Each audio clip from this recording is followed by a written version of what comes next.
Hello, welcome to First Favorite. My name is Eric, and we also have Eric. Two Erics, one show. Four E's. Four E's, a lot of E's. Erik Escobar. Erick Esteban. E. What's for the fourth power? Quadrupled? E.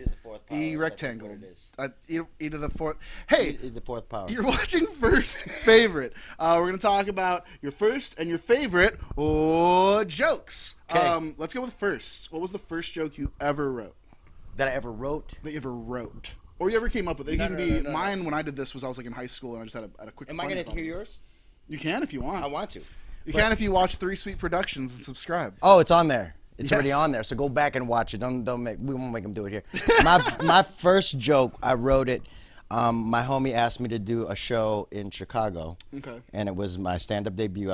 I'd been doing my one-man show and touring my one-man show, and he asked me to do just a shorter version of that without the dramatic parts and the music and the lights, right? Okay. I'm like, all right, I could do that. I'll tell jokes on stage, but I want to write jokes. If you're gonna make me do stand-up, I want to actually do stand-up. For sure. So he was basically saying like, hey, you have this one-man show, cut it down so it's just funny. He was basically asking you to do... Just take the sad parts out and, Yeah. and the dramatic parts out and just tell all the funny stories. So you I feel like he just wanted you to do stand-up and said it in the worst way possible. Well, Do no, your dramatic thing. he was because he thought that I was hesitant to do it. Oh, okay. You know what I'm saying? Because I'd been an actor since '97. I've been doing plays and shit. So he had thought. Since you were 3 years old. That's amazing. No, Since I'd you were been doing 3. plays and shit since 1997. So I've been in the game for like about 20 years. But then I just started doing stand-up about 4 years ago. And this was at 4 years. Chicago or LA? In Chicago. Well, I was living in LA. Okay. And touring the one-man show. Word. And then so homie called me and he's like, come do a one-man show. And I'm like, all right, or do your stand-up, right? And I'm like, all right, cool. So then I'm in the airport and I'm wearing my Jordans. Because I always wear Jordans. I'm not wearing Jordans today. Had I known I was doing this bit, I would have wore Jordans. But this is my first joke. The action that proves the exception. Yeah. What I don't even know what that means. Me either. Go on. Okay. All right. So so I was wearing Jordans and I looked down and I'm just trying to write a joke. Mm-hmm. And I'm trying to think, well, how did these Jordans make me feel? Okay. And then I thought, well, when I wear my Jordans and I walk down the street, makes my dick feel bigger. And so Makes it or makes it feel bigger. Makes it feel? Or Still small as fuck, but it feels bigger when I wear my Jordans. Of it. You have Right. that MJ. It's like you feel MJ like flow. it's like you have a Michael Jordan dick when you're wearing Jordans. It's basically what it was. Whenever I wear a And that life was preserver, I start shaking. And that was the first joke. So I wrote it. Okay. And then I put that on there, and I said the joke on stage. I said, I'm very superstitious, so I always wear my Jordans when I'm on stage, because it always makes my dick feel bigger when I'm on stage. And From conception to doing it on stage, how long was it? Was it like a couple days? well, it was just the flight there. It's like a day, Yeah. and then you were just like, And oh, then I you was just opened like, with let's let a her brand. rip. Let's let her rip. I always do that shit though. I always do that. I don't. I'm not one to test shit at open mics. I'd rather test it and see. I have a lot of opinions about that. I have mad respect for micers. I feel like if you Yeah, go no, up, no, if 2, you 3 can times do a night, that. especially in your situation, like I feel like it's almost you kind of should do it if you're like in New York and it's possible. Yeah, there's a different. In New LA, York if is a you're different driving game. an hour and a half to from, Yeah. still good. But I think everyone works on their stuff in different ways. Right. No, everybody's Yeah. creative process is different. And Just and because I- you don't go to mics doesn't mean you're not a good comic. You can't write. It just means you right. process No, different. and I go to mics, but I don't. Part of me. I don't go to mics. see. No, but I shouldn't say I go to mics. I'm lying when I say I go to mics. I go to my mic that I run. I go to and homies' I usually mics. have a guest host. Like I'll Yeah. go to homies' mics. No, I'll feel go you. to friends' mics that I know aren't bullshit. Like Mm-hmm. if it's somebody that a mic has just started and I'm not sure who's going up and I'm gonna have to sit there for 2 hours waiting for. No, I'm not wasting my time. I got kids. I'm not. That's a waste of time. But if it's a buddy who's trying to get something started and I know he's legit and I know he's funny or I know she's funny, I'm gonna help him out and go over there and just try and even just do my set just to have it almost legitimize the open mic, because that's as comics that's what we should do to support each other. But I don't help my friends. because that's why he They just start he their invites mics them over and to then- ask about what their first joke was, and then That's completely right. That's Well, we got your first. How your Jordans make your pee feel like a pee. You could say dick, can't you? I don't know any Richards, but let's go with your favorite joke.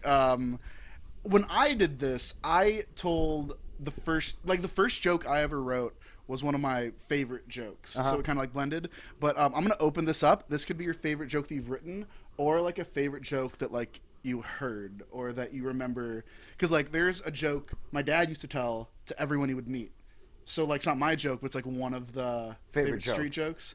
And then when I listened to Rex Renavarete in junior high, like the SBC bit. Yeah, like, I know that by heart, and that's like, you know, that's big for me. Yeah. So between all the jokes and funny, whether it's you generated, someone else generated, what's your favorite? What's your go-to? What makes you the happiest?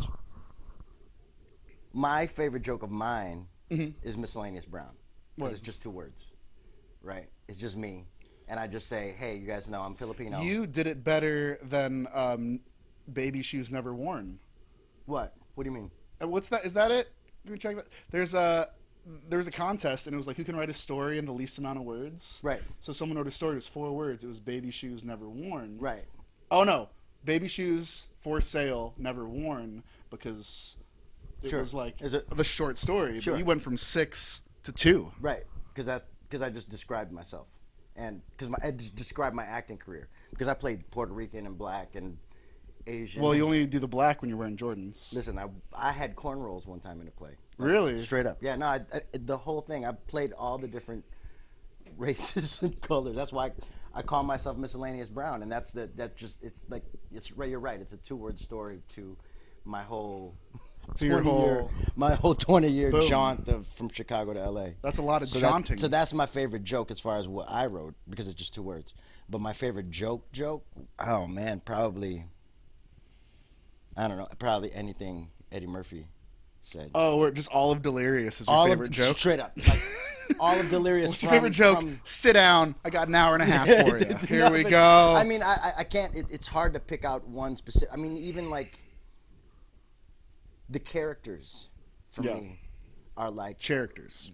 For real, like Eddie Murphy with Buckwheat and Gumby and Mr. Robinson, and then Jamie Foxx in Living Color. Those characters, those vivid, like you were somebody, even Coming to America, where they played all the roles in, or Nutty Professor, where he played everybody at the table. Mind-boggling to me. That's like the goals. That's like what I want to do. So, like, yeah, those are my favorite things. When I got into comedy, and then I like started like going heavier into it, I like started discovering people like Mitch Hedberg and Emo Phillips, and even like I think of Mitch Hedberg a lot when I see you. When really? I see you on stage, we're both probably going to die of an OD. Maybe, yeah. Or you probably you just got some real bad case of diabetes. From this all is the sugar, all a dream. Yeah, this isn't happening. But for you, I could totally see like those people that I have for me. For you, I could see those being like Eddie Murphy's and like Jim Carrey's and like the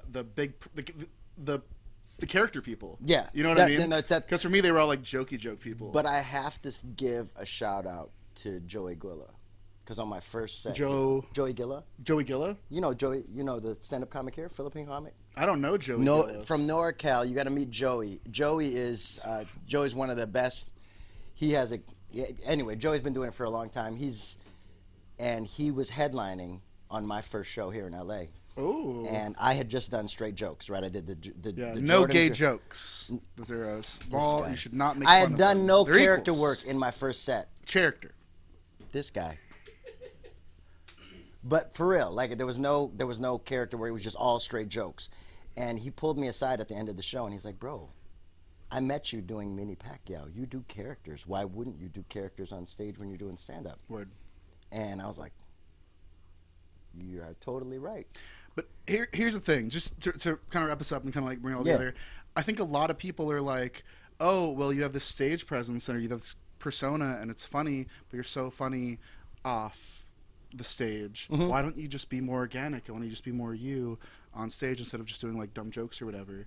And for me, it's like Fuck you. I like my jokes. No, You know what I mean? Like, I don't but want that's to be part me. of the craft, isn't it? That's part of like, yes, of course, yes, hanging out with stand-up comics. I mean, that's pretty much all we hang out with, right? Yeah. So we're always hanging around, cracking jokes, and I'm your character and all the other shit that you do, right? Yeah, gay But- jokes. Yeah, listen, but it is so hard to have a conversation with this mother. Hey, with the I gay know. jokes, it's hard all the time, if you know what I mean. No, but it is hard all the time, especially because we got the same initials. Oh, it's the E-Quad. Hey, Eric, real quick, where can we find you on social media? They've given us the light 17 times. If this was a club, we would not be passed. Miscellaneous Brown. It's my favorite joke. Miscellaneous Brown. It's my favorite joke. It's also my Instagram handle. It's also Miscellaneous Brown's Karaoke Comedy Spectacular every second Sunday of the month at Brewyard Brewery in Glendale, California. What? Check out the Miscellaneous Brown show. Check out Miscellaneous Brown, the person. I have a date tonight, so I'm going to go put on my Jordans. Thank you for watching, and we'll see you guys soon. Yo, you know who Erik Escobar is? We gave him a show, though. He talks to funny people that have ink on their body. Watch One Liner, Comedians, and Tattoos on Tuesdays on 3 Sweet Productions.